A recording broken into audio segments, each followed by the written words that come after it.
सभी साथियों को नमन है, वंदन है, अभिनंदन है। साथियों, क्या समाज में संत होना एक अपराध है? क्या सन्यासी होना एक अपराध है? क्या भगवा धारण करना एक अपराध है?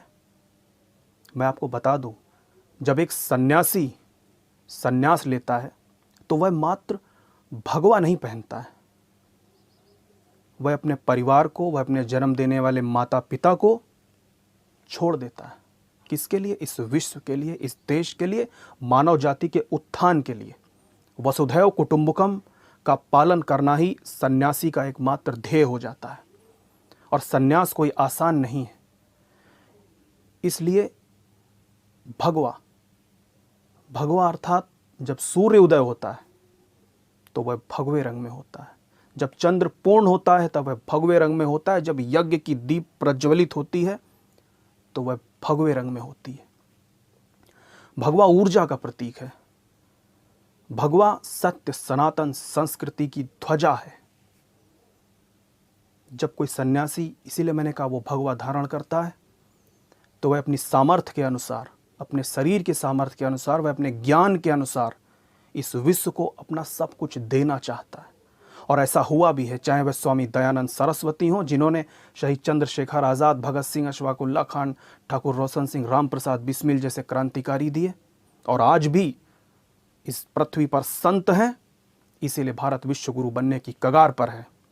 सत्य सनातन संस्कृति मानव को मानव जाति से सीखने का तरीका सिखाती है, वही होती है सत्य सनातन संस्कृति। और वही एक सन्यासी जब निकलता है, घर घर जाकर सत्य का मार्ग दिखाता है, क्या हमारी जीवन शैली होती है वो बताता है। इसलिए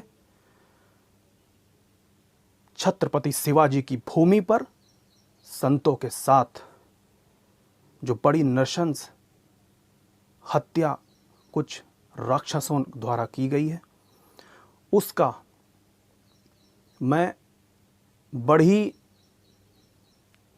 एक कटु शब्दों में विरोध करता हूं कि उन लोगों को ऐसा नहीं करना चाहिए था। संत क्या होता है मैंने बताया आपको, और छत्रपति शिवाजी की भूमि पर ऐसा कैसे हो गया वो मैं नहीं समझ पा रहा हूं।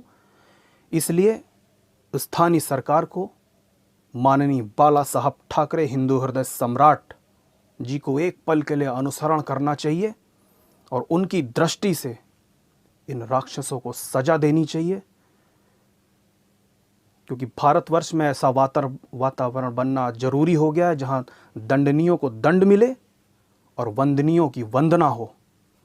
यही हमारा अभिप्राय है। और अब मैं आज यहां से कहना चाहता हूं, मैं किसी राजनीति का हिस्सा नहीं हूं, ना ही मैं राजनीतिक व्यक्ति हूं। इसलिए मैं बोलना चाहता हूं कि Hindustan Republican army historical research association HRA और मैं अमित आज़ाद जूना अखाड़े के हर उस संत के साथ, हर उस साधु के साथ मैं खड़ा हूं जब तक कि उनको कोई न्याय नहीं मिल जाता।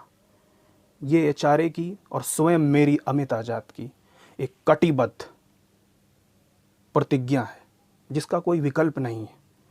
क्योंकि यदि सत्य सनातन संस्कृति और साधु जनों का या उनकी हम रक्षा नहीं कर पाए तो इस देश को कभी बचा पाना असंभव होगा।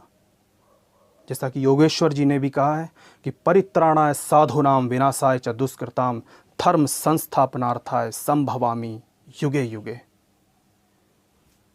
सभी को नमन करता हूं, वंदन करता हूं। मां भारती की जय।